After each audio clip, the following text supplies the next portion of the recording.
Well, good evening, everyone, and welcome to the 59th class in our sequence of studies on the Baha'i faith. We began with the whole line of Abrahamic religions.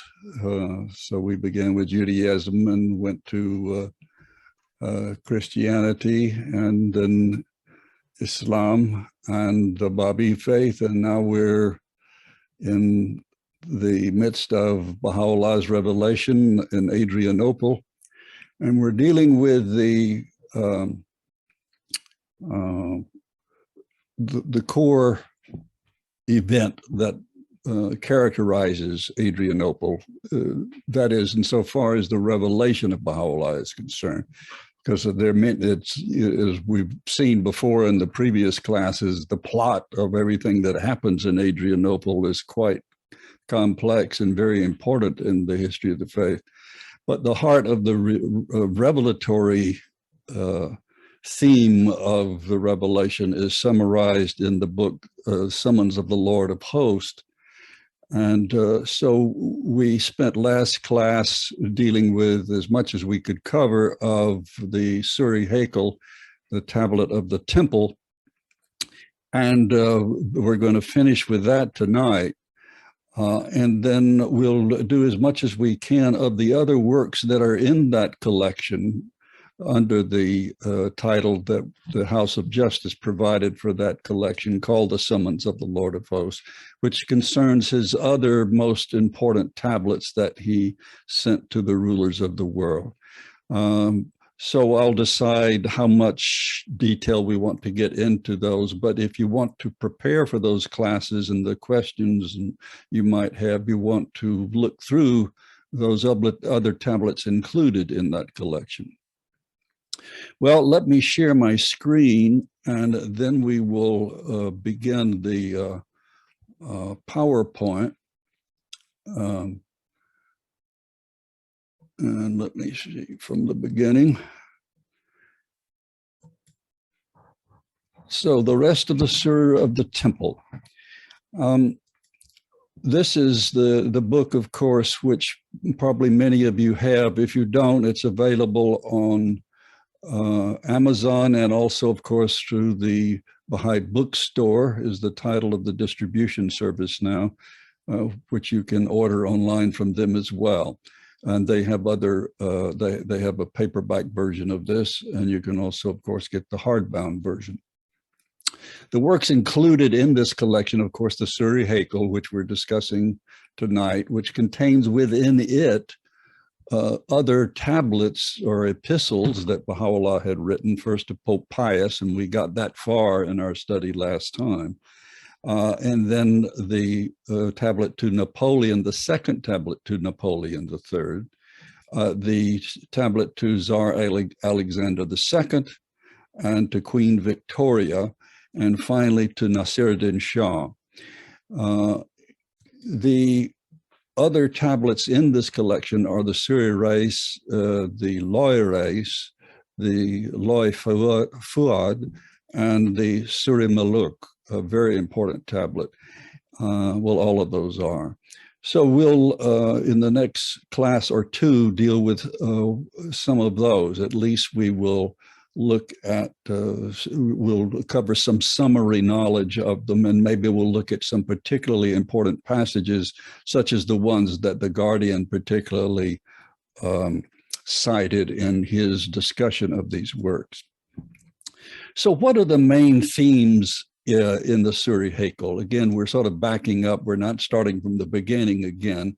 We're taking it a bit further, but what do you end up with? You've got, again, a work that he revealed, the Surih-i-Haykal, in Adrianople before his exile to Akka, but then he had it reconfigured after he arrived in Akka a couple of years later, and included those 5 epistles.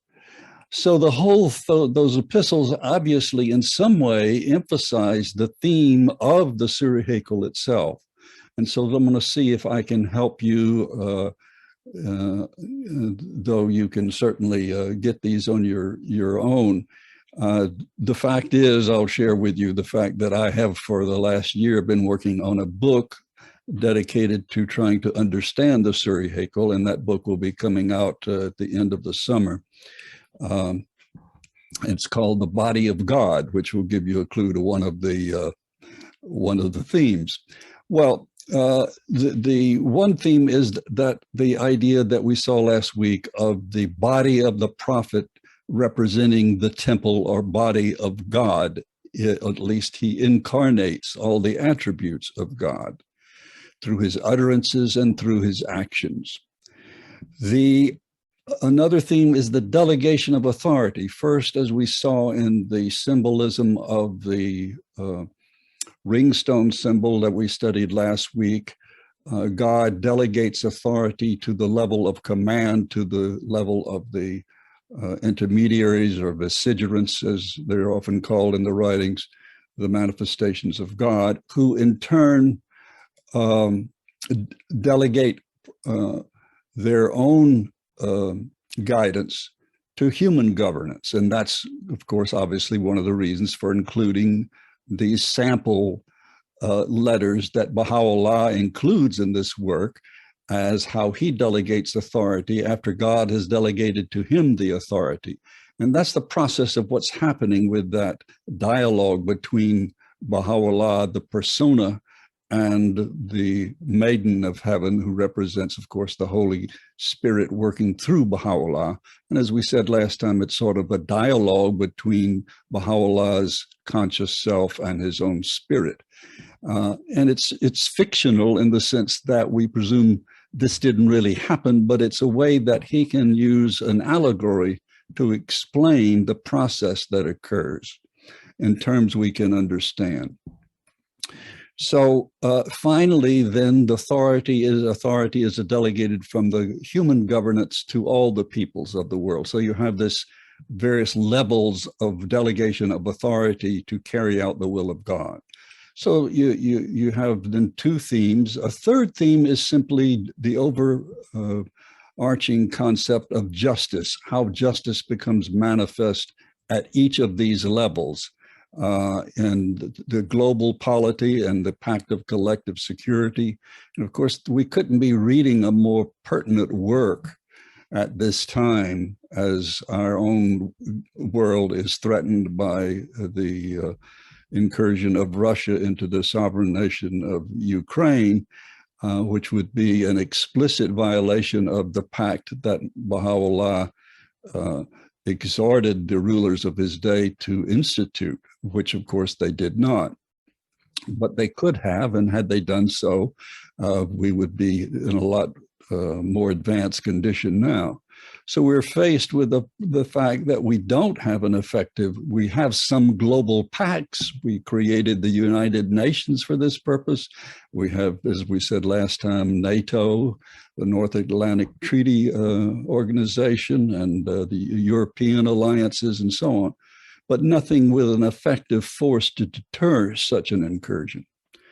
Universal suffrage is one of the expressions of justice at every level. Everyone will have a participation in the electing the governance of the world, that you no longer will have dictators and power vested in a handful of despots or dictators. And inalienable rights is part of this concept of justice. And that is the idea that every human being has the right to food, clothing, shelter, water, so on. We discussed this last time. And then finally, another theme is a very important one, the rejection of the most great peace, which I may last time have sort of misled you when I implied, or I may have, that the rejection of the most great peace occurred when the rulers refused to assemble and make this pact, this accord, where they would disarm and they would create a policing force comprised of participants from all countries. But that's not when Baha'u'lláh says, and we'll cover that tonight, in his letter to Queen Victoria, he says, now, speaking to the rulers, now that you've rejected the most great peace, at least, in effect, do the best you can to attain the lesser peace. Now, the rejection of the most great peace was not merely the failure to put together a pact of collective security, but explicitly in the writings, it states that the most great peace was abandoned when they failed to recognize Baha'u'llah's station and recognize his authority to give this guidance to humankind. And then obviously the failure to heed his advice and to disarm and to construct the binding pact. So those are some of the themes that are run throughout. This is the main purpose, if you will, of the Surih-i-Haykal. But as an allegory, then, what is an allegory? Well, an allegory is a work in which various characters represent concepts or represent, so for example, we see the maid represents the Holy Spirit. So we don't believe that, in other words, that Baha'u'lláh actually was visited by the presence of a maid while he was in the Siyah. And of course, this is, as we said last time, a continuation of that conversation he has with her. But she represents, in effect, another aspect of Baha'u'llah's own self.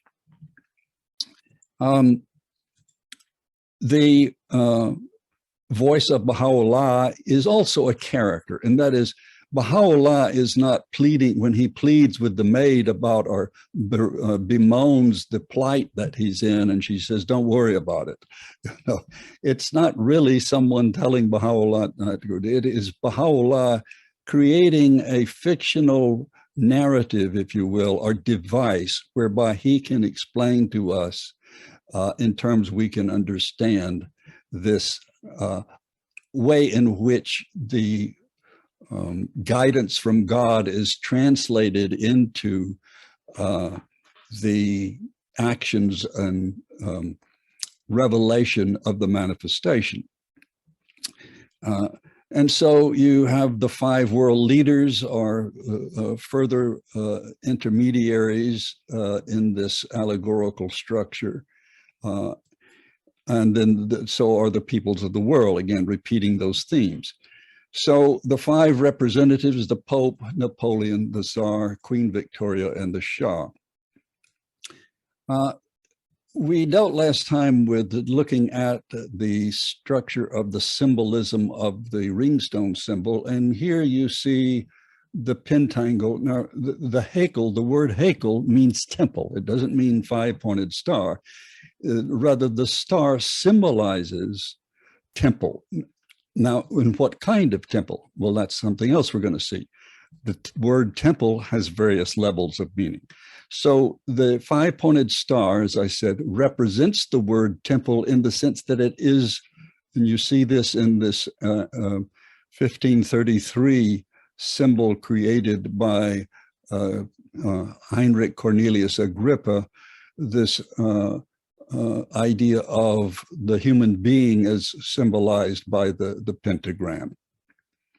So it represents, in effect, the human body as the temple in which the soul abides, which is why, of course, as Baha'is, when someone dies, we believe the body should be treated with dignity because it was, even though it's only dust now, it was the abiding place, the temple, if you will, of the human soul. So let's deal with some of the symbolic levels, sort of from the bottom up, of what the word Haykal or temple has various meanings then. The first level is our human bodies then. That would be, if you will, the most specific, the lowest level. So we're sort of going from the bottom up. The means by which our soul associates with physical reality and learns about and prepares us for our birth into the divine realm. Therefore, a means by which we first gain access to God.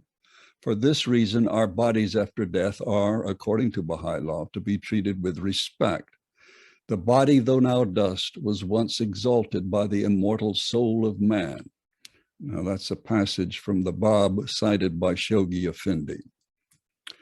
The second level of symbolic meaning of the word Haykal or temple is literally as a place of worship.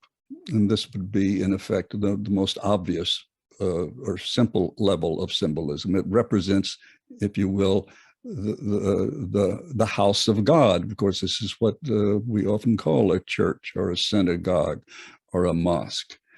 We go into this physical edifice with the hopes of attaining the presence of God or a sense of nearness to God. And of course, the Baha'i houses of worship are explicitly designed in a certain symbolic way, as we discussed last time, with 9 equal entrances, symbolizing that every individual from whatever background or religious orientation has equal access to that central dome, which represents access to God. So we have a sense of nearness. And of course, it is a law in the Baha'i religion that these houses of worship are only for worship. For anyone of any religion, there's not to be any preaching or teaching. There's not to be even any instruments or displays of icons of any sort, statues of pictures, and so on. They're strictly for the purpose of worshiping God. A third level, then we go on up, is the reference that the Guardian notes as the coming of Baha'u'lláh represents the fulfillment of the prophecy in Zechariah chapter 6, verses 12 through 13, of the rebuilding of the third temple. Now, this didn't literally happen, but the second temple was destroyed in 70 AD or CE, as we now call the Common Era, by the Roman siege of Jerusalem. And so they destroyed the second building of the Temple of Solomon. And so there is an allusion in Zechariah to the coming of or the building of the third temple. And of course, it's not referring to a literal edifice, but to the advent of Baha'u'lláh. And so that's another symbolic level of the word Haykal. A fourth symbolic level, and this is the one that is emphasized the most in the Surih-i-Haykal. And so I included here a passage that we looked at last time, but it's well worth looking at again, a passage that most people are familiar with, even if they don't know its origin.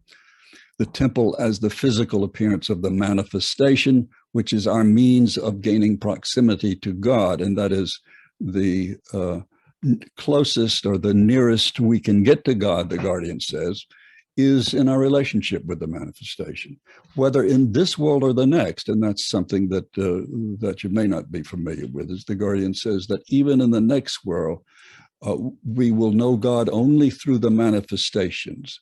He says the manifestations know God, but how they know God is something beyond our understanding. But our closest proximity to God is our proximity to the manifestation. And we're talking here, of course, spiritually, not physically. So here is that passage that is so important and so crucial to understanding this work. Naught is seen in my temple, but the temple of God, and in my beauty, but his beauty, and in my being, but his being, and in myself, but his self, and in my movement, but his movement, and in my acquiescence, but his acquiescence, and in my pen, but his pen, the mighty, the all-praised. There hath not been in my soul but the truth, and in myself naught could be seen but God. Beautiful, beautiful passage, and very profound. And we looked at it last time and saw some other passages that state this same verity in the Baha'i writings, that to know Baha'u'lláh is to know God. The word temple on another level, here we go into the work itself, where in the work, The voice, allegorically speaking, of the maiden explains that the word temple is composed, and this is from a footnote on page 237 of the Summons to the Lord of Hosts, that the word temple is composed in Arabic of 4 letters, ha, ya, kaf, and lam. And the first letter symbolizes the word huveya, the essence of divinity. The second letter, Qadir, or Almighty, of which Ya is the 3rd letter. Its 3rd letter, the word Karim, the All-Bountiful, and its 4th letter, the word Fazl, or grace, of which Lam is the 3rd letter. That gets a little complicated. I won't have to explain it any further, except to say that the maid, as she is talking to Bahá'u'lláh, talks about the symbol of the word temple. The universe, we go beyond the concept of the meaning of the word itself and its spiritual meaning. And this is my own thought. This isn't from the writings. And that is, if you think about it, the entire universe is brought about in, according to the hadith of the hidden treasure, as I say here, as a means by which the creator could make himself known. And that is, you have in that hadith the statement, I was alone, I wished to be known, therefore I brought creation into being in order that I might be known. In other words, we need a means by which we can gradually understand the nature of this infinite being, because we are unable to comprehend this infinite being directly. And so he created this indirect classroom or methodology by which we can learn by degrees about God, and then as we escape from this physical learning experience, we go to the spiritual world where our education continues. So in this sense, you could say, and I'm only talking symbolically here, not literally, that the universe is sort of in its entirety representative of the physical aspect or expression of, if you say, if God were made physical, what would it be like? Well, the whole cosmos. Because all of it is organized, as Abdu'l-Baha says, like a body, that it's all organically related, it's all systematic, it's all unified. We dealt with the Pope. I love this picture. There are many of him, but this one, because he looks like he just received that letter, or at least he's taking the results of it seriously now. One thing of note that I find interesting is that if you look at the birth and death dates of each of these individuals, they all die around the same time, shortly before or shortly after the death of Bahá'u'lláh. So he dies in 1878. We discussed it last time, so I won't go into it this time. I do have the various topics that are dealt with by Baha'u'lláh in this letter to the Pope. Needless to say, the second coming starts it off, and that's a biggie for a Christian, supposedly the head of Western Christendom. In all of the letters, he says the same thing as regards, if you, in effect, you think you have power now, but if you really desire to have eternal, he has what we call in literature the ubi sunt theme that Baha'u'lláh uses frequently when talking to people who have power or think they have power or pretend to power. And that is the idea of what you see as powerful today will be dust tomorrow. It comes from the Latin phrase ubi sunt qui ante nous ferunt, which means where are those who went before us? And the answer is, of course, they're all in their graves and turned to dust. And it's a reminder that whatever power you think you have will not endure. And it was particularly true with Napoleon, because he aspired to power. He was elected president, of the Republic, and then he did a coup. Now, how you have a coup when you're the president, I don't know, but he did. And so he became emperor at that point, declared himself emperor. And then, but he ends miserably when he dares to go into the Battle of Sudan, where he is taken prisoner. He then flees to England, becomes very ill, and dies. So these are the themes that Baha'u'lláh treats in the letter to Napoleon III. Of course, the one thing he reminds him is that you've already rejected my first letter, so in this second letter, what I have to tell you is the fact that we can do without you, or you can render yourself a great benefit by recognizing us and becoming the first monarch, if you will, to accept the new manifestation of God. The conclusion is with that final advice to the emperor that he take this last chance. It's sort of, as I said last time, similar to the advice that Baha'u'lláh gives to Mirza Yahya in the last part of the Kitab-i-Aqdas, where he says to Mirza Yahya, you know, it's not too late. God is ever forgiving. All you have to do is turn your face towards him and you know, follow the guidance that you've been given. Czar Alexander II, again, 1881, he dies. And Baha'u'lláh, remember, died 1892, so he dies before Baha'u'lláh. He was a decent man, and don't forget that Russia had, as we said last time, was very dear to the Baha'is in the sense that not only was the first Náṣirid-Dín built in what is now a part of Russia, in Isfahan. No, not Isfahan. Forgotten all of a sudden. One of you can remind me when we're in the Q&A session. At any rate, Ashgabat. Ashgabat, thank you. Of course, the czars were, the aristocracy in Russia was very aloof from the populace. They had basically a feudal society, and this is in the 19th century. And so the populace naturally, when you had these various revolutions taking place earlier in the 19th century in Europe, in France, for example, and so on, and in the United States and the other English colony, you had the revolution in Russia in, of course, 1917 with the Bolshevik Revolution, where Tsar Nicholas was and his family were executed and so on. The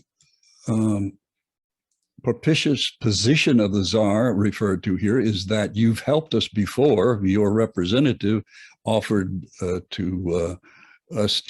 for us to get out of the Siachal and go to Russia. You are a Christian ruler, and he provides him with inescapable proof of the fact that he's not just an ordinary individual. And how does he do that? He does it the same way he does with Napoleon. There are clues in 3 of the letters, one to the German ruler, Kaiser Wilhelm, and one to Napoleon, and one here to Alexander II. In this, and probably you're familiar with this, but in this letter, he says, we heard what you prayed for, and we fulfilled, these aren't the exact words, my paraphrase, and we responded to your prayer. Now imagine that, getting a letter from someone who is unknown to you, perhaps, Don't know if the Tsar was aware that his minister was had assisted Bahá'u'lláh or offered to. But in any case, imagine you get a letter from some prisoner of the Ottoman Empire, and you're a king and you're sitting there, and he tells you that he knows about a prayer that you prayed. Now, who's going to know that? And of course, the clue in the letter to Napoleon was, we heard what you said to in your reason for getting involved in the Crimean War. And you said it was because you heard the lamentation of the people who were being oppressed. He says, that's nonsense. You know very well you were just trying to increase your prestige. Again, how would he know about a conversation that would only have been known by either the people who were present in the court or to the individual to whom he spoke? So these are little clues Baha'u'lláh gives to offset those who might say, well, did he really expect these people to take him seriously? He's a prisoner, he's Persian, he's not even in Western Europe, and so on. And the answer is, these little bits of proof on top of the eloquence with which he speaks and the rational advice he gives, yes, it is conceivable that they might have recognized Baha'u'lláh. So even though as the manifestations have foreknowledge and knows they're not going to, that's not causal. Meaning, in other words, as we said last time, foreknowledge of a thing is not the cause of it happening. And so they did have the ability to bring about the most great peace had they recognized Baha'u'lláh and had they then followed his advice, which presumably they would have. And so the most great peace is discussed in this letter by Baha'u'lláh and what is needed for that to come about. And the two things are, I said, to recognize Baha'u'lláh and do what he says. The same exact mandate that is given to the Baha'is in that first paragraph of the Kitab-i-Aqdas, where he says, there's two things that are required of you. One is to recognize the manifestation when he appears, and the second is to be obedient to his commands. These are inseparable. Neither is acceptable without the other. They're reciprocal. In effect, you can't really say you recognize the manifestation if you're not following his guidance. In what sense have you recognized him? And then again, the same repeated theme of blessed will be the station of the monarch who does recognize Baha'u'lláh. And of course, we have had two monarchs who have, one, the Queen Maria of Romania, and then the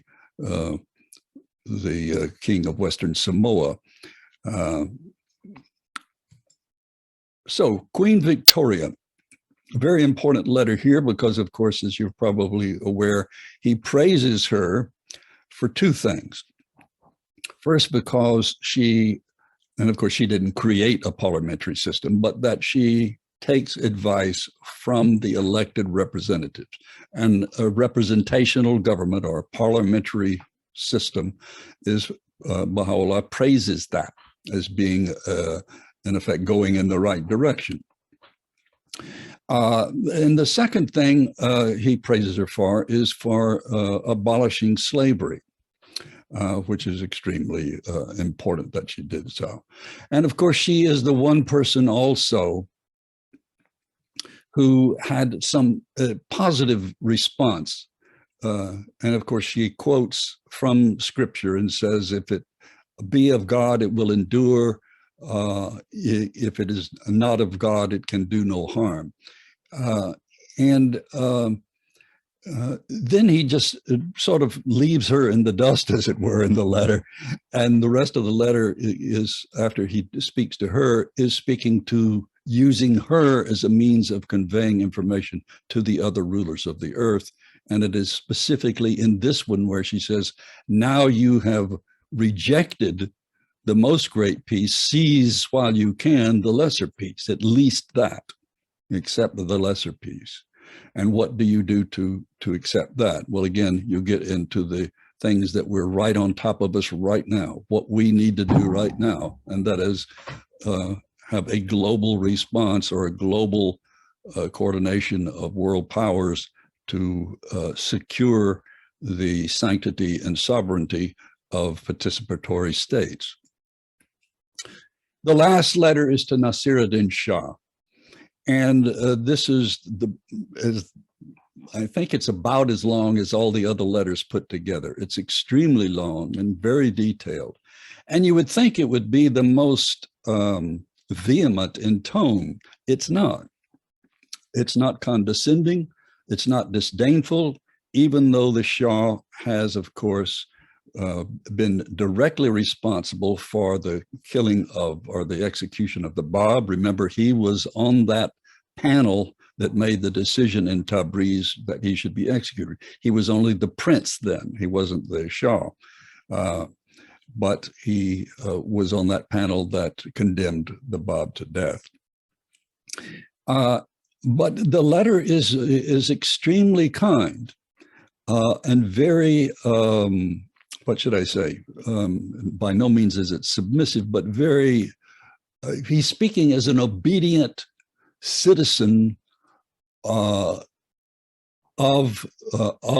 Persia, who has been obedient to the laws of the land in which he lived, who's never, in effect, tried to stir up trouble, and so on. And this is more famous than anything else, because it is in this tablet that you have Baha'u'lláh talking about, I am but a leaf in the wind of God, you know, that where he talks about the experience he had in the Sea of Chal, and the passage we're most familiar with, where the maiden appears before him. Well, that description is from this tablet.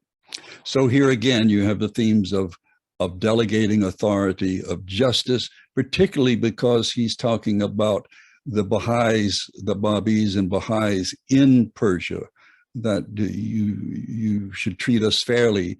In fact, you should treat people of all religions fairly. Are we, you have people of various religions in Persia.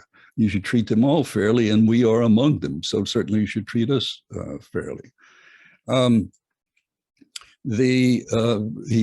he then becomes very explicit. So he's not retiring, or he's not, he doesn't circumvent the obvious that this is a revelation from God, because the Shah, in addition to being king of Persia, represents, of course, the authority in league with the divines, of being the head of the stronghold of Shia Islam, the sect that actually recognized the sequence of imams, and in effect the concept of the return of the 12th imam, which is fulfilled by the Bab, and the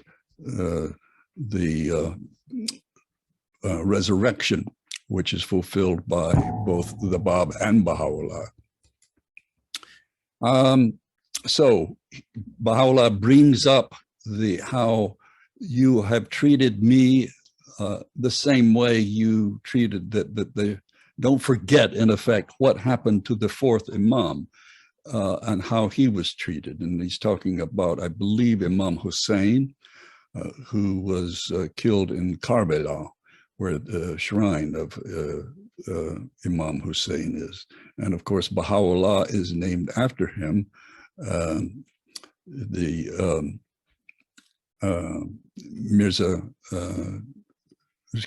Mirza Hussein Ali, and so Hussein, his middle name, is from the 4th Imam, his last name from the 1st Imam, Ali. He talks about the purity of his motive and the value of his suffering and the urgency of the moment, that now is the time. And of course, what he doesn't, he foresees is, I repeated that, what he foresees is, of course, is the Shah in a couple of years is going to be executed, is going to be assassinated. And that the Qajar dynasty, which has been very ruthless and tyrannical, not just to the Babis, but it never really cared much for doing things for the people. And these are the words from that letter that I mentioned. I didn't put the paragraph number, I should have. O king, I was but a man like others, asleep upon my couch, when lo, the breezes of the all-glorious were wafted over me, and taught me the knowledge of all that hath been. This thing is not from me, but from one who is almighty and all-knowing. And he bade me lift up my voice between earth and heaven, and for this there befell me what hath caused the tears of every man of understanding to flow. So on the one hand, he sort of, I want to say, conceals his station, but he says, in effect, he's, of course, alluding to the same thing as we've talked about before that happens to all of the manifestations, where they have this point of intimation of the revelation. Well, what really happens? Let me take a sip of my tea. This is a very important point to me, and I think I've dealt with it before, but we're going to deal with it again. And that is, does the manifestation become a manifestation? Is that what happens in this thing that he's alluding to, this event in the Siyah-Chal that he's referring the king to? And this is a quote from Abdu'l-Baha. As I say, we may have dealt with it before, but it's so important because it is an authoritative explanation by Abdu'l-Baha of this very passage from the letter to the Shah. So Abdu'l-Baha says, we come to the explanation of the words of Bahá'u'lláh when he says, O king, I was but a man like others, asleep upon my couch, when lo, the breezes of the all-glorious were wafted over me. And he goes ahead and repeats the entire passage. This is the station of divine revelation. It is not a sensible, but an intelligible reality. In other words, a maiden didn't literally appear. So it's not something that happened physically. It happens internally within Baha'u'lláh. It is sanctified from and transcendent above past, present, and future. It is a comparison and an analogy, a metaphor, and not a literal truth. Meaning, and again, there was no maiden in the Siyah-Chal. He wasn't asleep upon a couch because there were no couches in the Siyah-Chal. Abdu'l-Baha then explains the metaphorical meaning of the state of being asleep in this passage in three different ways. For example, sleeping is the state of repose, and wakefulness is the state of motion. Sleeping is the state of silence, and wakefulness is the state of utterance. Sleeping is the state of concealment, and wakefulness is that of manifestation. So that's very important, that this is he's saying this is a poetic way in which Baha'u'lláh explains that I was concealed before, now I am no longer concealed. I was silent about who I am before, now I will speak. And this is the conclusion of it. Briefly, the manifestations of God have ever been and will ever be luminous reality, and no change or alteration ever takes place in their essence. At most, before their revelation, they are still and silent, like one who is asleep, and after their revelation, they are eloquent and effulgent, like one who is awake. And so this is a concluding observation for our class tonight and for the Surih-i-Haykal. This is the last paragraph from the book that I have written. It is, as I say, it's still being edited, but it contains one thing that I hope will be helpful, and that is it took me 9 months to do an outline of the whole work. So that is in the appendix to the book. Once and for all, then, the very themes and cautions so eloquently and powerfully set forth in the Surih-i-Haykal have now become fully apparent, that the body of humankind on planet Earth must, like the temple of the manifestation himself, be constructed from the ground up with feet of iron to stand firm and demonstrate such constancy as to cause the feet of every severed soul to be strengthened in the paths of God, eyes that will contemplate the manifold signs of their Creator, ears that will hearken unto the melodies of your Lord, tongues that will praise and extol me amongst the concourse of eternity, breast cleansed so that the light of my beauty may appear therein, and inmost hearts which become the dawning place of our knowledge and the dayspring of our wisdom unto all who are in heaven and on earth. This paragraph is the concluding paragraph, but it comes right after I have explained the various plans of the House of Justice that have caused us to realize that you can't impose this most great peace from the top down. You build it from the grassroots up. So in effect, ultimately, we go to that first level of the temple, which is our own bodies in action, where the Holy Spirit works through us. Well, that's the end of our class tonight.